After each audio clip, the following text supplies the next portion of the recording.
I'm Jeremy Thompson. We're at Makari farm, which is 42 k's from New Plymouth, inland from Inglewood and Stratford. I bought this farm in 1979, 240 hectares of the present 380, and I'd like to think that our ownership will carry on into the next generation and possibly the one after. And it was partly that in mind that caused me to start thinking about trees. We planted 2 or 3 hectares a year, sometimes 5 hectares. It was a little bit haphazard. My wife and family and I planted most of those early trees ourselves, but it soon became apparent that we'd got ourselves on a very interesting treadmill. I think at that stage I'd met the Brands and been introduced to Garth Cumberland, who was farming at the 8 Mile turnoff, and both of them had really embraced this concept of trees on the farm as a legitimate and very important future part of an income stream. So we visited both those farms and got to know them, and that really enthused me. And in conversation I said to Leith one day, what if I carry on planting 30, 40, 50% of the farm? What's the foregone income from the livestock, which we needed, that was our livelihood? What were the costs over time to establish this forest estate? And what would the likely benefits be? And he said, leave it to me.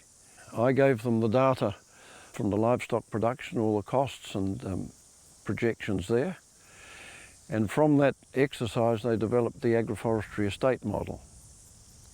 The initial plantings were quite small scale, and I remember Leith saying one day, get real, get on and plant whole paddocks. So probably in the late 80s, we started planting 3, 4, 5, 6 hectares at a time. This was beyond our capabilities, that we used local contractors, and through our little company established a good core of competent contractors. We're in the middle of the farm now, and this is really just an example of how the gully systems have been fenced off. There's intensive farming on one side of the fence, and I've always felt that agroforestry meant agro on one side of the fence and forestry on the other. Then there's no compromise. The trees aren't compromised by animals eating them, and on the other side you concentrate on your pasture production and livestock production. It's not to say that there is from time to time grazing in forests. The real story here is the water quality is being preserved and enhanced. Every paddock now has reticulated water. There's a gravity feed system and a water wheel pumping to the tops of the hills for another gravity system. So we've been able to graze valuable dairy heifers here and have almost no losses per year because all the dangerous area has been fenced off. We're taking out a triple line shelter through here, just down to the right around the Lusitanicas and blackwoods. There was another single line timber belt, approximately $6,000 worth net of trees standing up there after the harvest and marketing and transport costs. So over the years they've contributed some shelter. I won't be replacing them because they've been shading the paddock beyond. Virtually all the rest of the woodlots are being replaced. I mentioned earlier the work that Leith Knowles and Bruce Manley did here in the agroforestry estate model. It's been a really valuable tool to gain some confidence from bank managers and accountants or an understanding of what's going on the farm. This shows in graph form the areas planted from the early 1980s through till about 2000. It was quite, not exactly haphazard, but an uneven planting, which translated on this graph. This shows the number of labour requirements, man days per year, which if you're doing it yourself, it's sweat and labour. If you're paying contractors, it's cold cash. And this translated at the peak to $25,000 to $30,000 a year of cash that I had to find to pay contractors. The main harvest is predicted from 2008. We calculated these trees would be harvested at 26 years old. In fact, I've held the trees to 28 before I started harvesting. And we'll be able to fill in this gap from about 2025 by just holding off harvesting some of these larger blocks. So it's a very useful planning tool for succession planning or for disposable income planning. And the last one here shows the cash flow back in 1991 when this work was done. The income from the farm today is over $100,000 from the 200 hectares. But the 140 hectares in woodlots is producing the equivalent or more if I choose to harvest more.